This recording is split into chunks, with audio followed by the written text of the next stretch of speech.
bienvenidos una vez más a The Horror Show Podcast. Sí, posiblemente muchos estéis diciendo que hacía tiempo que no escuchabais mi preciosa voz, pero bueno, esto se ha acabado. Dicho esto, hoy vengo con un vídeo que posiblemente os guste bastante. Posiblemente los que seáis españoles sabréis perfectamente cuál es el caso de Marta del Castillo, aquella joven sevillana que desapareció una noche y a día de hoy aún no se sabe dónde está su cuerpo. Aquello sucedió en 2009. A día de hoy, casi entrando 2021, casi entrando 2022, no se tienen noticias de dónde está su cuerpo. Ha habido miles de controversias, ha habido miles de versiones de los acusados en el caso, pero a día de hoy nada está claro. Y es más que cierto que la pobre Marta, viendo esto, jamás podrá descansar en paz. Hoy vengo a contaros un par de cosas, vengo a contaros mi propia opinión sobre este caso y sobre todo, lo más base, lo más lógico del caso y lo que se sabe de momento por las versiones de los acusados. Dicho esto, aquí empieza el vídeo, aquí empieza el capítulo especial y hoy vamos a hablar sobre el caso de Marta del Castillo. Y bien, ¿qué es lo que le pasó a Marta? Hay muchísimas versiones sobre el caso dependiendo de la persona a la que se intentara interrogar. Según la versión de Miguel Carcaño, el exnovio o la expareja de Marta, Marta salió de casa de sus padres el 24 de enero de 2009 para ir a ver a unos amigos, lo más típico en una chica de menos de 18 años. Sin embargo, menos de un mes después, las autoridades hallaron restos de sangre de la víctima en la chaqueta de su exnovio y detuvieron a Miguel Carcaño, junto a su amigo Samuel Benítez y a un menor, Francisco Javier García, alias El Cuco. Unas horas después, Carcaño confesó haber matado a Marta y así dio comienzo a la primera de las 8 versiones que ha dado a lo largo de todo este proceso de investigación. Según él, la menor acudió a su casa esa noche. Ambos discutieron y en un momento dado, siempre según su versión, el sospechoso se calentó y golpeó a la joven con un cenicero en la cabeza. Después trató de ocultar el cuerpo con ayuda de su amigo, el otro detenido, y ambos arrojaron el cuerpo a la altura del puente que comunica Sevilla con Camas en el río Guadalquivir. Sin embargo, en otras de sus versiones se empieza a contradecir e indica a los agentes que no, que el cuerpo lo había escondido en el vertedero de Alcalá de Guadaira. Como descubrieron los investigadores más tarde, el cuerpo de la joven no estaba en ninguna de esas ubicaciones.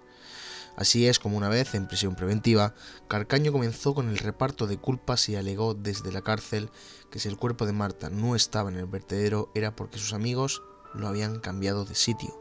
Así lo confesó en unas conversaciones intervenidas que mantuvo con su abogada y recogidas por la televisión española. Después, en otra de sus tantas declaraciones, hizo que se plantearan nuevas hipótesis sobre el móvil del crimen al confesar Carcaño que aquella noche violó a Marta y alegó que lo confesó entonces porque, según las transcripciones, había un momento en el que él ya no podía con esa carga. Una versión que, de nuevo, volvió a rehusar al enterarse de que la acusación particular pidió juzgarlo por asesinato y agresión sexual. Ahí de nuevo recuperó su primera versión y negó haberla forzado sexualmente, manteniendo solamente el homicidio con un cenicero. Sin embargo, esa era la versión de Carcaño, las tantas versiones que dio, pero sin embargo, ¿cómo murió Marta a los ojos del juez? Y es que en el juicio ante la audiencia de Sevilla en 2012, Carcaño negó haber violado a la víctima, pero sí confesó ser el autor de su muerte, aunque de forma accidental. A su vez, aseguró que fueron Samuel Benítez y el Cuco quienes ocultaron el cuerpo. Él decía que si supiera la verdad de dónde estaba el cuerpo, lo diría. Así concluía en su última sesión antes de pedir perdón a la familia del Castillo. Finalmente, tras varios meses, incluso creo que pudo ser cerca de un año, de juicios, de vistas, Carcaño fue condenado a 20 años de cárcel solo por asesinato al no quedar probado que la víctima fuera agredida sexualmente. Según la sentencia, aquel día, sobre las 9 menos 20 de la noche, Marta se encontraba en el piso de su exnovio y en un momento dado, ambos discutieron por la relación que mantuvieron. Pero claro, ahora es cuando llegamos al punto. ¿Miguel Carcaño decía la verdad? Entonces cogió un cenicero de cristal, según decía, y la golpeó con él en la zona izquierda de la sien, lo que provocó que la menor cayera al suelo, justo debajo del escritorio de su dormitorio, y murió en el momento. Para cerciorarse de su muerte, el acusado usó un tensiómetro. Después, sin embargo, en varias vistas más, se demostró que el propio Miguel Carcaño no sabía ni siquiera usar el tensiómetro. Además de que en ciertos momentos se dice que la tenía atada de pies y manos, en otros momentos no. Era una contradicción completamente constante. Además, después de eso, se habla de que Cuco acudió a su casa y ambos trasladaron a la menor hasta el coche del segundo en silla de ruedas sobre las 10:15 de la noche. Esto también es algo que cambia bastante a lo largo de gran parte del caso, porque en un momento dicen que la sacan, bueno, que la montan en una moto entre él y el Cuco, uno conduciendo, otro en la parte de atrás y Marta en medio. Después se habla de que la llevan en coche, después se habla de mil cosas, Hay muchísimas contradicciones por parte de todos los que testifican en este caso y a fin de cuentas nunca llegaron a saber nada de manera certera. Según el tribunal, tras limpiar su casa y deshacerse del cuerpo de su expareja, este fue a casa de su entonces novia para aparentar normalidad y luego sobre la 1 de la madrugada regresó a su casa. Sin embargo, podemos estar ante el último giro del caso, y es que no fue hasta 2013 cuando el condenado volvió a dar un bandazo en sus declaraciones y señaló a su hermano como culpable, aunque estas acusaciones cayeron en saco roto, ya que el juez de instrucción 4 de Sevilla archivó la causa contra él.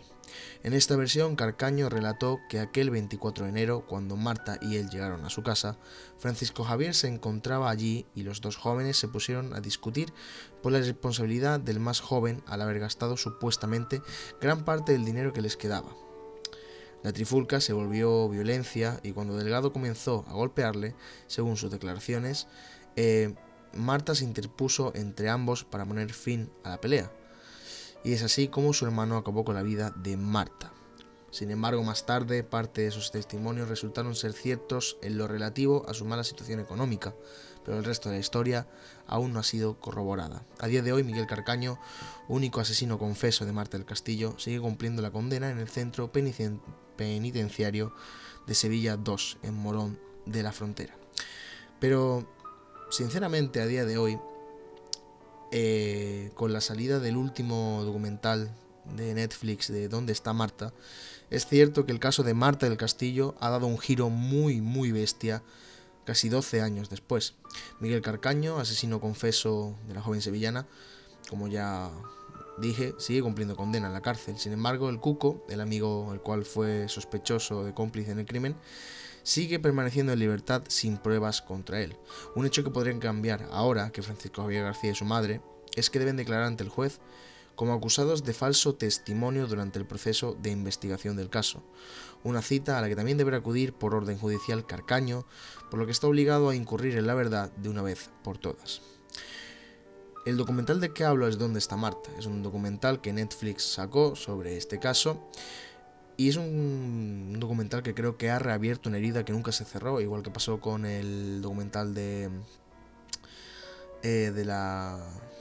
caso Alcácer. Sinceramente ha reabierto muchas hipótesis y muchas heridas, pero bueno, el caso habla básicamente de cuando Marta, esa joven de 17 años, desaparece en el barrio de Tartesos tras salir de su casa. Pero a fin de cuentas, los padres de Marta, a pesar de tener al asesino entre rejas, o supuesto asesino, siguen sin respirar tranquilos porque el caso no está resuelto aún. Todavía no hay rastro del cuerpo de Marta del Castillo. Y sinceramente es algo que tanto la madre como el padre de ella dijeron 1000 veces. Solamente quieren darle un fin digno a su hija, saber dónde está. Creo que todo padre y el cual esté viviendo una situación como la de ellos durante tantos años, creo que es lo menos que merecen, saber dónde está su hija. Yo creo que llegó un punto en el que para ellos era completamente secundario el hecho de que el asesino fuera a la cárcel. para ellos creo que llegó un punto en el que eso se convierte en completamente secundario. Ellos quieren pues tener a su hija consigo, sean sus huesos, sean sus restos, pero quieren darle un final digno. Y bien, la docuserie pues recientemente estrenada tampoco ha esclarecido algunas de las claves de esta investigación que nunca parece acabar, pero las últimas declaraciones de Antonio del Castillo sí que han engrosado la incertidumbre. El padre de la menor ha revelado en una entrevista a La Voz de Galicia que después de tantos años no cree que Carcaño sea el verdadero asesino de su hija.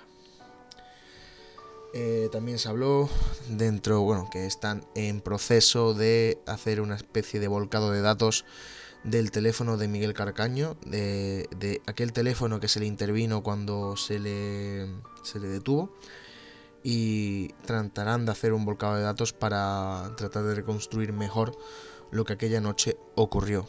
Pero sí es cierto que antes de dar mi opinión, lo único que creo que yo puedo decir, ya lo dije con el caso Alcácer, lo único que creo que merece ya Marta del Castillo es descansar en paz. Así que sea por el Cuco, sea por el hermano de Miguel Carcaño o sea por el propio Miguel Carcaño, creo que de una vez por todas deberían decir qué ocurrió de verdad y dónde está Marta del Castillo. Es lo único que creo que deberían decir.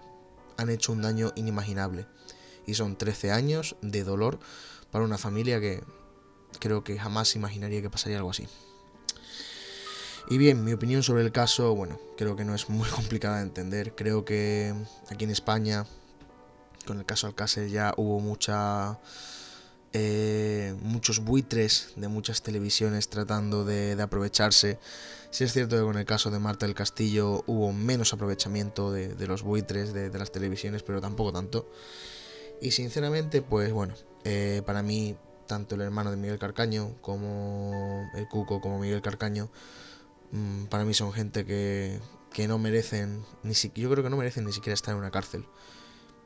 Creo que, no sé si sería ser radical, pero una niña que no había hecho nada malo nunca, que simplemente tuvo este rato, porque a fin de cuentas también el padre de Marta del Castillo dijo que ella había estado con Miguel Carcaño menos de 2 meses y que ese chaval no merecía el sobrenombre de el exnovio de Marta. Entonces, una gente que hizo lo que hizo, una niña que no había roto un plato en su vida, como el que dice, y que a día de hoy se rehúsan y tratan de seguir haciendo daño sin dar una verdad de dónde está ella, pues creo que no merecerían ni seguir respirando. Cualquiera de los que sea el culpable, aunque sea uno u otro, los otros dos lo están encubriendo. Por mi parte, sinceramente, es un caso muy complicado. Lo digo como con el caso Alcácer. Si yo fuera ese padre y no supiera dónde está mi hija, removería cielo y tierra por intentarlo, pero creo que los recursos dan hasta donde dan, y aquí en España pues cierto es que ahora se están haciendo muchas cosas, se está dando mucho más datos del caso que los que podría haber dado hace 12 años porque la ciencia también ha avanzado. Y poco más que decir, ya lo dije antes, creo que lo único que se merece este caso es que Marta por fin pueda descansar en paz, donde su familia quiera enterrarla, donde su familia quiera tirar sus cenizas y poco más. Creo que es lo que esa familia necesita.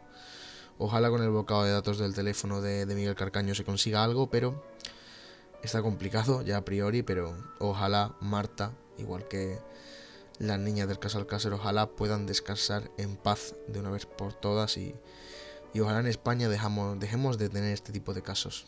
Ojalá en España llegue un punto en que no tengas que encender la televisión y ver que una niña pues ha desaparecido y que al mes o a los 2 meses pues aparece su cuerpo en una cuneta. Poco más que decir, creo que hasta aquí el vídeo, me está costando acabarlo. Poco más, chicos, hasta aquí el vídeo de hoy. Dentro de poco tendréis otro capítulo especial, aprovechando que estamos en épocas navideñas, porque sí, chicos, no todo en Navidad es bonito, también ocurren cosas un poco complicadas. Y poco más, chicos, hasta aquí el vídeo de hoy, espero que os haya gustado, espero que me podáis dejar vuestra opinión sobre qué pensáis de este caso, qué pensáis que se hizo bien, qué pensáis que se hizo mal. Y poco más de verdad. Muy contento de volver a grabar, de volver a poner mi voz.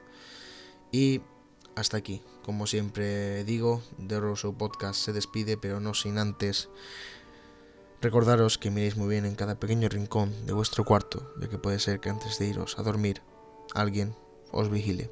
Esto ha sido todo y nos vemos en el próximo vídeo.